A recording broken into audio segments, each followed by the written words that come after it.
Let me ask you something. Have you ever reached winter and thought, nothing is technically wrong, but I don't feel like myself either? You're functioning, you're showing up, but something feels off, and you can't quite explain it. If that sounds familiar, stay with me, because this conversation might change how you see yourself this winter. Welcome to Mind Matters Expert. Why winter depression is more than just seasonal. Affective disorder. When people hear the phrase winter depression, they usually think of seasonal affective disorder. You know, feeling sad, low, unmotivated, because there's less sunlight. But here's the part most people don't realize. Winter mental health struggles don't always look like that. In fact, a lot of people don't feel sad at all. They just feel off, and because it doesn't match the usual picture of depression, they assume something is wrong with them. They think they're lazy, or unmotivated, or emotionally unstable. They're not. What they're actually experiencing is one of the hidden psychological effects of winter.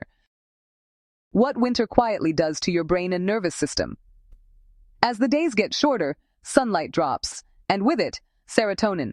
Sleep schedules start shifting. Circadian rhythms get confused. Vitamin D levels fall. Energy drops right along with it. People socialize less. They spend more time alone with their thoughts. So if you've felt heavier, slower, or more sensitive lately, that's not a personal flaw. Your brain isn't broken, it's adapting. Your nervous system is basically switching into low-power mode, and depending on the person, that shows up in very different ways.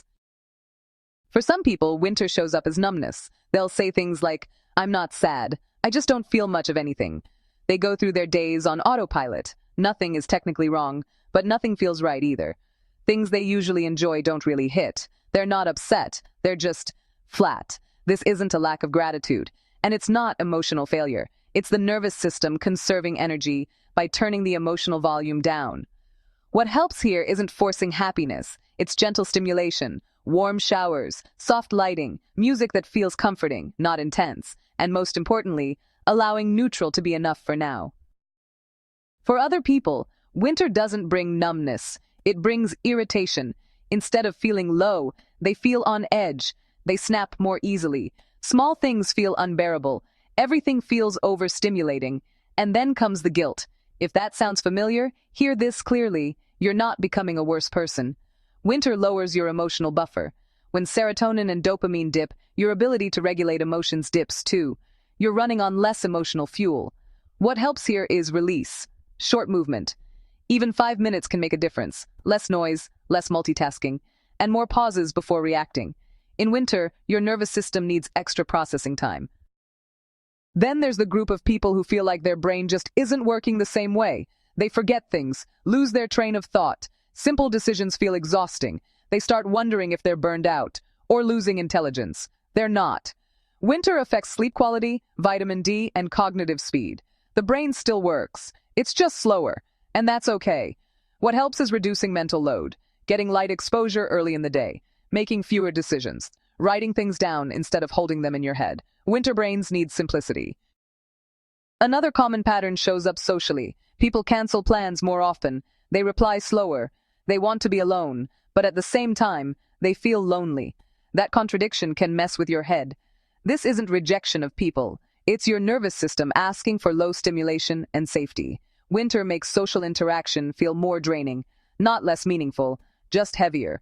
What helps is softer connection, one-on-one instead of groups, voice notes instead of long conversations, short check-ins instead of full plans, and letting go of the guilt. Needing space doesn't mean you don't care.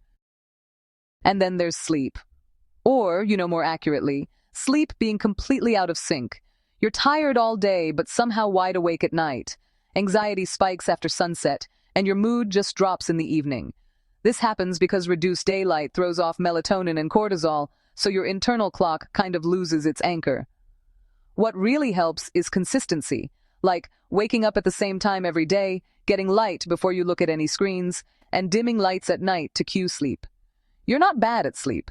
Your rhythm just needs a little help. Here's why naming all of this matters. When people don't understand these patterns, they blame themselves. They push harder. They shame themselves for resting. They try to think positive, and it makes everything worse. But when you understand your winter pattern, the question changes. Instead of asking, "What's wrong with me?" You start asking, what does my brain need right now? And honestly, that shift alone can change your entire winter.